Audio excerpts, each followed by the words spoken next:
Oh, hey everyone. There you are again. And it just seems like everywhere I go, you guys are there. And fortunately for today, we're doing a fire watch. And it's important that we understand what a fire watch is for and kind of what takes place during a fire watch. So basically we have these when our fire alarm panel or some other part of our systems are down for over 4 hours. Another time that we might have that is a special event or some kind of special activity that requires extra vigilance when it comes to fire safety. Now, a fire watch usually occurs in a residential program or a day program on 15-minute intervals, and then with other business occupancies, we usually look at a 30-minute interval, and I'll kind of talk about that here in a second. Now, the real purpose of this is just to make sure that while the system is down, we don't get surprised by any kind of activity that might create a fire or fire conditions. So we go around on a regular basis and we do what they call a survey of the whole facility or the whole area that's involved. It might be a zone in a certain building, or in some of our residential homes, it could be the whole home that has to be taken care of in that time frame that I mentioned earlier. So if we use this area as an example, as I come in and I begin to look around, I want to see if there's any types of hazards. So I notice over here that we have a fire extinguisher, but there's something blocking it.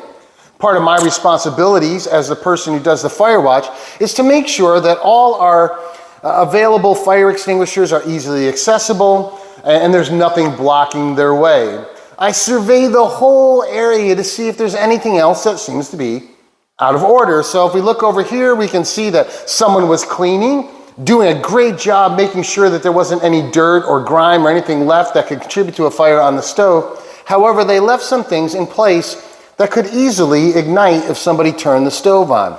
So we're just going to take the opportunity on Fire Watch to make sure that those things are removed, put away in a safe location, and even pick up on things that a lot of people don't even think about, like that hanging over the oven right there.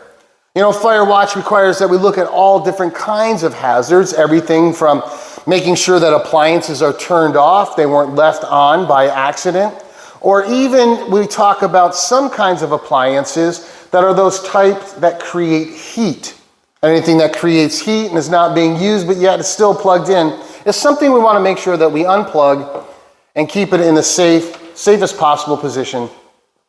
The last thing we want to do is make sure that any kind of areas that we're walking through or any kind of exits aren't blocked, and just look for general fire safety activities. And just like I suspected, we even find things like this where the door's not necessarily blocked, but there's a chair that's been placed in a self-closing door to hold it open. That door is supposed to protect the environment in case there's a fire. It's a self-closing door. Look, Fire Watch is very, very important. And if you get to the point where you actually smell smoke or see something that's an actual fire condition or leading to a fire condition, look, we want to enact Race 911, get the authorities on their way, and employ our emergency evacuation plans that we practice all the time. Hey, thanks for being here again, and I can't wait until the next time.